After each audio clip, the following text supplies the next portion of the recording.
हरे कृष्णा, राधे राधे। कैसे हैं आप सभी लोग? मुझे उम्मीद है कि आप सभी लोग बहुत अच्छे होंगे, खुश होंगे और अपनी अपनी लाइफ में बहुत ही अच्छे से एंजॉय कर रहे होंगे। और हमारी राधे कृष्णा जी की कृपा, हमारे बिहारी जी की कृपा आप सभी पर खूब जम जम कर बरस रही होगी, खूब भर भर कर बरस रही होगी। एंड ऑफ कोर्स बरसेगी क्यों नहीं, वो हमसे इतना प्रेम जो करते हैं। ठीक है, वीडियो को एंड तक ज़रूर देखिएगा। वीडियो को लाइक शेयर एंड सब्सक्राइब ज़रूर से कीजिएगा। Let's continue and stay connected.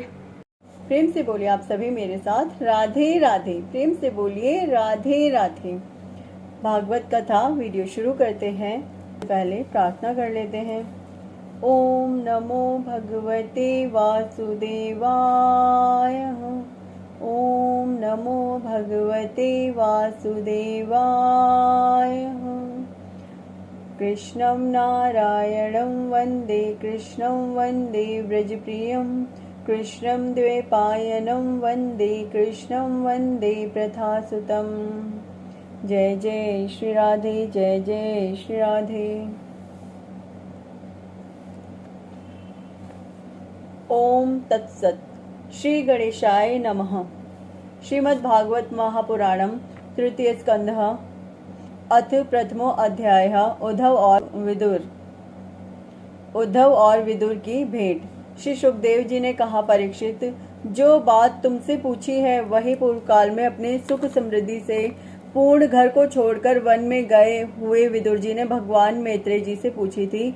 जब सर्वेश्वर भगवान श्री कृष्ण पांडवों के दूत बनकर गए थे, तब वे दुर्योधन के महलों को छोड़कर उसी विदुर जी के घर में उसे अपना ही समझकर बिना बुलाए चले गए थे। दरअसल विदुर जी स्वयं कोई और नहीं थे,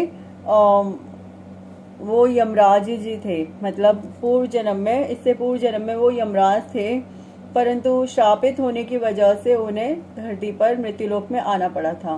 ठीक है। और जो यमराज जी है ना, वो धर्म कहे जाते हैं, और वो मतलब यमराज जी को दूसरा नाम यानी धर्म से भी बुलाया जाता है।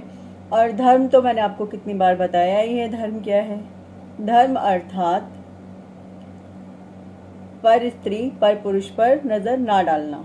धर्म अर्थात कुछ भी गलत ना करना, हिंसा ना करना, है ना। धर्म अर्थात मांस, मदिरा इत्यादि का सेवन ना करना। धर्म अर्थात हमें बिना बात के हिंसा नहीं करनी है। धर्म अर्थात अपने कार्यों को करते हुए दूसरों को कभी भी परेशान न करना। धर्म अर्थात धर्म का अर्थ यही है कि आप जो कुछ भी कर रहे हो वो ईश्वर के लिए कर रहे हो, और ईश्वर के लिए किया गया कार्य हमेशा सदाचार से भरा हुआ होता है, अच्छा होता है, नेक होता है, उसमें कोई भी छल कपट नहीं होता।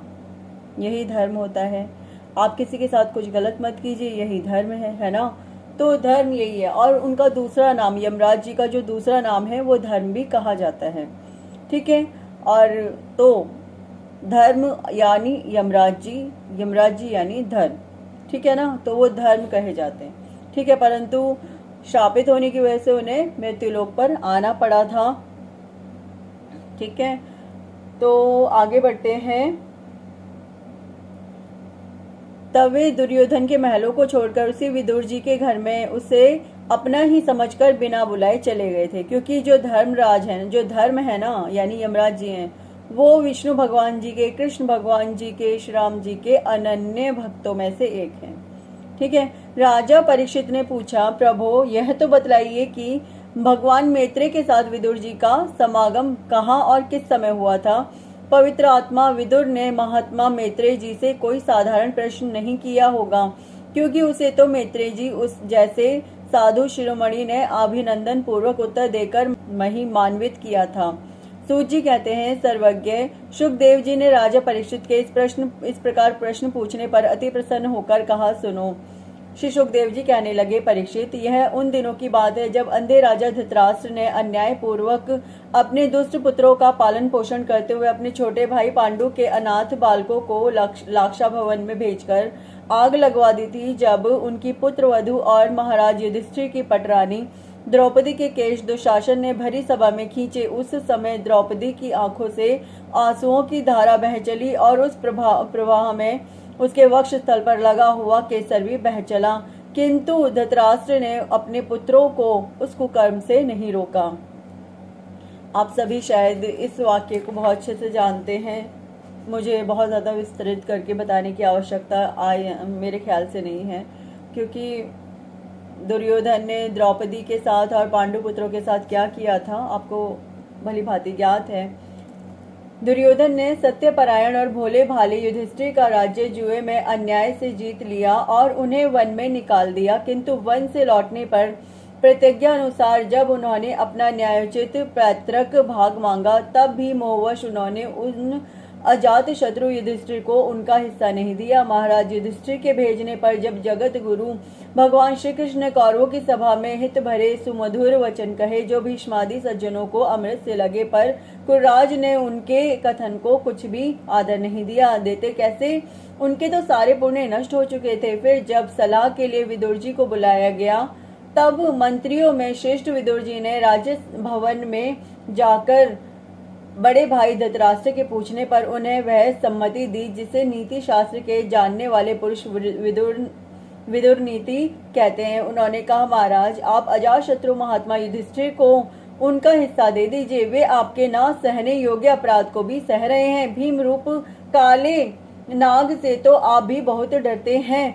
देखिए, वह अपने छोटे भाइयों के सहित बदला लेने के लिए बड़े क्रोध से फुफकारे मार रहा है। आपको पता नहीं, भगवान श्री कृष्ण ने पांडवों को अपना लिया है। वे यदुवीरों के आराध्य देव इस समय अपनी राजधानी द्वारिकापुरी में विराजमान है। उन्होंने पृथ्वी के सभी बड़े बड़े राजाओं को अपने अधीन कर लिया है तथा ब्राह्मण और देवता भी उन्हीं के पक्ष में है, जिसे आप पुत्र मानकर पाल रहे हैं तथा जिसकी हाँ में हाँ मिलाते जा रहे हैं। उस दुर्योधन के रूप में तो मूर्तिमान दोष ही आपके घर में घुसा बैठा है। यह तो साक्षात भगवान श्री कृष्ण से द्वेष करने वाला है। इसी के कारण आप भगवान श्री कृष्ण से विमुख होकर श्रीहीन हो रहे हैं। अतएव यदि आप अपने कुल की कुशल चाहते हैं तो इस दुष्ट को तुरंत ही त्याग दीजिए। विदुर जी का ऐसा सुंदर स्वभाव था कि साधु जन भी उसे प्राप्त करने की इच्छा करते थे। आखिर क्यों नहीं होगा उनका सुंदर स्वभाव, वो स्वयं धर्म जो थे, और धर्म तो अपने आप में है ही सुंदर, है ना। किंतु उनकी यह बात सुनते ही कर्ण, दुशासन और शकुनी के सहित दुर्योधन के होठ अत्यंत क्रोध से फड़कने लगे और उसने उनका तिरस्कार करते हुए कहा, अरे इस कुटिल दासी पुत्र को यहाँ किसने बुलाया है? यह जिनके टुकड़े खा खाकर जीता है, उन्हीं के प्रतिकूल होकर शत्रु का काम बनाना चाहता है।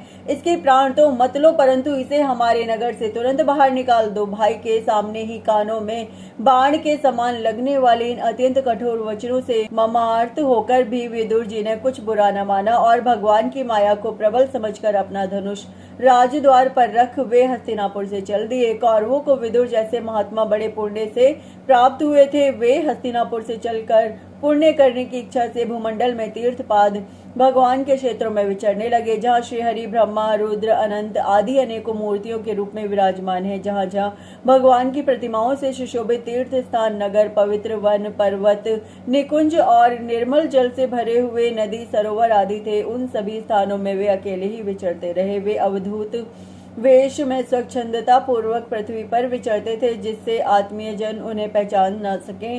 वे शरीर को सजाते न थे, पवित्र और साधारण भोजन करते, शुद्ध व्रति से जीवन निर्वाह करते, प्रत्येक तीर्थ में स्नान करते, जमीन पर सोते और भगवान को प्रसन्न करने वाले व्रतों का पालन करते रहते थे। इस प्रकार भारतवर्ष में ही विचरते विचरते जब तक वे प्रभास क्षेत्र में पहुंचे, तब तक भगवान श्री कृष्ण की सहायता से महाराज युधिष्ठिर पृथ्वी का एक छत्र अखंड राज्य करने लगे थे। वहां उन्होंने अपने कौरवों बंधुओं के विनाश का समाचार सुना, जो आपस की कलह के कारण परस्पर लड़ भिड़कर उसी प्रकार नष्ट हो गए थे, जैसे अपनी ही रगड़ से उत्पन्न हुई आग से बांसों का सारा जंगल जलकर खाक हो जाता है।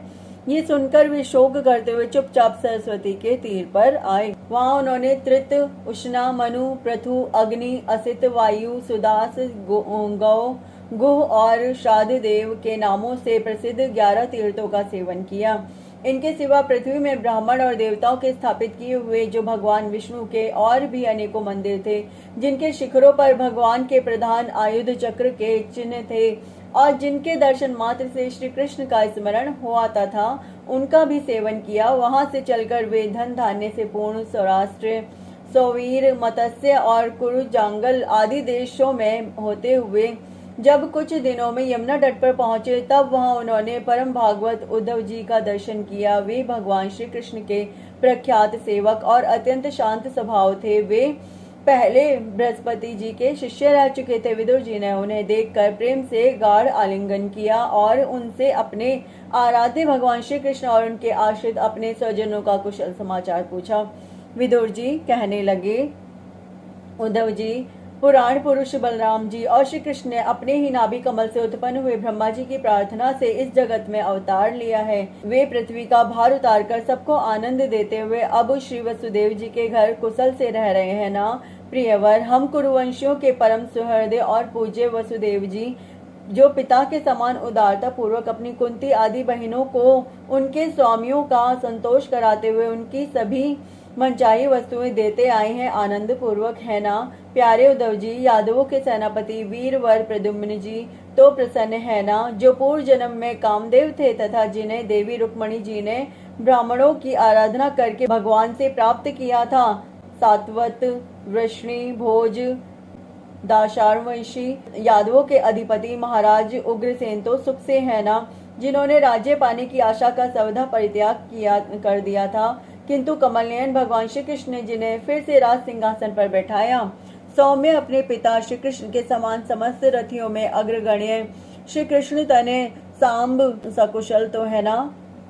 श्री कृष्ण तने यानी जो श्री कृष्ण भगवान के पुत्र सांब, ये पहले पार्वती जी के द्वारा गर्भ में धारण किए हुए स्वामी कार्तिक हैं। अनेकों व्रत करके जामवंती ने इन्हें जन्म दिया था, जिन्होंने अर्जुन से रहस्य युक्त धनुर्विद्या की शिक्षा पाई है। वे सात्यकी तो कुशल पूर्वक है ना। वे भगवान श्री कृष्ण की सेवा से अनायास ही भगवत जनों को की उस महान स्थिति पर पहुंच गए हैं, जो बड़े बड़े योगियों को भी दुर्लभ है। भगवान के शरणागत निर्मल भक्त बुद्धिमान अक्रूर जी भी प्रसन्न है ना, जो श्री कृष्ण के चरण चिन्हों से अंकित व्रज के मार्ग की रज में प्रेम से अधीर होकर लौटने लगे थे।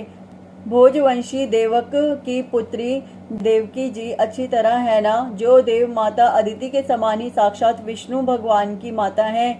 जैसे वेद त्रयी यज्ञ विस्तार रूप अर्थ को अपने मंत्रों में धारण किए रहती हैं, उसी प्रकार उन्होंने भगवान श्री कृष्ण को अपने घर में धारण किया है। जो माता अदिति हैं, वो वामन अवतार के समय में भगवान वामन जी की माता रही है ना। और इसी प्रकार से जो कौशल्य है वो माता अदिति ही थी, और जो माँ देवकी हैं वो भी माता अदिति ही थी। उन्होंने ही श्री विष्णु भगवान का हर बार गर्भ धारण किया था और उन्हें इस धरती पर अवतरित किया था। तो माता अदिति की जय हो। दरअसल उन्होंने कई हजारों वर्षों तक तपस्या की थी। 12,000 कुछ वर्षों तक उन्होंने तपस्या की थी माता अदिति ने। तब उन्होंने इस प्रकार से बोला था कि हे विष्णु भगवान, आप मेरे पुत्र के रूप में मुझे प्राप्त हो, मुझे प्राप्त हो, मुझे प्राप्त हो। तो जब उन्होंने इस प्रकार से कहा तो श्री विष्णु भगवान ने 3 ही बार कहा तथास्तु तथास्तु तथास्तु। तो कहने का अर्थ ये था, तब उन्होंने 3 बार श्री विष्णु भगवान को इस धरती पर अवतरित किया। ठीक है ना। चलिए आगे बढ़ते हैं। जैसे वेद त्रयी यज्ञ विस्तार रूप अर्थ को अपने मंत्रों में धारण किए रहती हैं, उसी प्रकार उन्होंने भगवान श्री कृष्ण को अपने गर्भ में धारण किया था।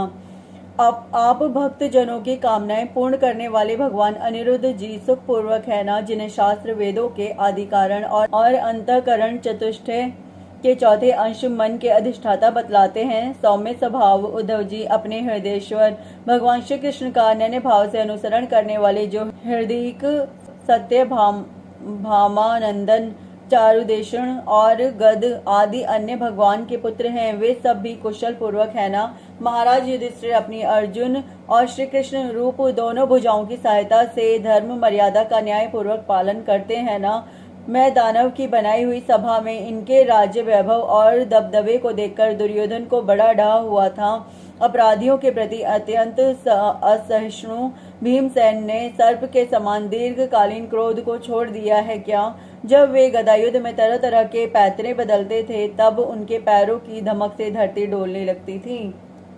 जिनके बाणों के जाल से छिपकर किरात वेशधारी अतएव किसी की पहचान में न आने वाले भगवान शंकर प्रसन्न हो गए थे। वे रथी यूथपतियों का सुयश बढ़ाने वाले गांडीवधारी अर्जुन तो प्रसन्न है ना। अब तो उनके सभी शत्रु शांत हो चुके होंगे। पलक जिस प्रकार नेत्रों की रक्षा करते उसी प्रकार कुंती के पुत्र युधिष्ठिर आदि जिनकी सर्वदा संभाल रखते हैं और कुंती ने ही जिनका लालन पालन किया है, वे माद्री के यमज पुत्र नकुल सहदेव कुशल से तो है ना। उन्होंने युद्ध में शत्रु से अपना राज्य उसी प्रकार छीन लिया जैसे दो गरुड़ इंद्र के मुख से अमृत निकाल लाए। अहो बेचारी कुंती तो राष्ट्रीय श्रेष्ठ पांडु के वियोग में मृत प्रायसी होकर भी इन बालकों के लिए ही प्राण धारण किए हुए हैं। रथियों में श्रेष्ठ महाराज पांडु ऐसे अनुपम वीर थे कि उन्होंने केवल एक धनुष लेकर ही अकेले चारों दिशाओं को जीत लिया था। सौम्य स्वभाव उद्धव जी, मुझे तो अधपतन की ओर जाने वाले उन धृतराष्ट्र के लिए बार बार शोक होता है जिन्होंने पांडवों के रूप में अपने परलोकवासी भाई पांडु से ही द्रोह किया तथा अपने पुत्रों की हाँ में हाँ मिलाकर अपने हित चिंतक मुझको भी नगर से निकलवा दिया गया। किंतु भाई मुझे इसका कुछ भी खेद अथवा आश्चर्य नहीं है। जगदाधिदाता भगवान श्री कृष्ण ही मनुष्यों की सी लीलाएं करके लोगों की मनोवृत्तियों को भ्रमित कर देते हैं। मैं तो उन्हीं की कृपा से उनकी महिमा को देखता हुआ दूसरों की दृष्टि से दूर रहकर सानंद विचर रहा हूँ। यद्यपि कौरवों ने उनके बहुत से अपराध किए, फिर भी भगवान ने उनकी इसलिए उपेक्षा कर दी थी कि वे उनके साथ उन दुष्ट राजाओं को भी मारकर अपने शरणागतों का दुख दूर करना चाहते थे, जो धन विद्या और जाति के मध्य से अंधे होकर कुमार्गगामी हो रहे थे और बार बार अपनी सेनाओं से पृथ्वी को कंपा रहे थे। उद्धव जी, भगवान श्री कृष्ण जन्म और कर्म से रहित है, फिर भी दुष्टों का नाश करने के लिए और लोगों को अपनी ओर आकर्षित करने के लिए उनके दिव्य जन्म कर्म हुआ करते हैं। नहीं तो भगवान की तो बात ही क्या है। दूसरे जो लोग गुणों से पार हो गए हैं उनमें भी ऐसा कौन है जो इस कर्माधीन देह के बंधन में पड़ना चाहेगा। अतः मित्र, जिन्होंने अजन्मा होकर भी अपनी शरण में आए हुए समस्त लोकपाल और आज्ञाकारी भक्तों का प्रिय करने के लिए यदुकुल में जन्म लिया है, उन पवित्र कीर्ति श्री हरि की बातें सुनाओ। इति श्रीमद्भागवते महापुराणे पारमहंस्यायां संहितायां तृतीय स्कंदे विदुर उद्धव संवादे प्रथमो अध्याय। इसी के साथ मैं विराम लेती हूँ। मुझे उम्मीद है आज आपको बहुत अच्छा लगा होगा। ठीक है ना? ठीक है, प्रेम से बोलिए आप सभी मेरे साथ, राधे राधे। प्रेम से बोलिए राधे राधे। हरे कृष्णा, राधे राधे।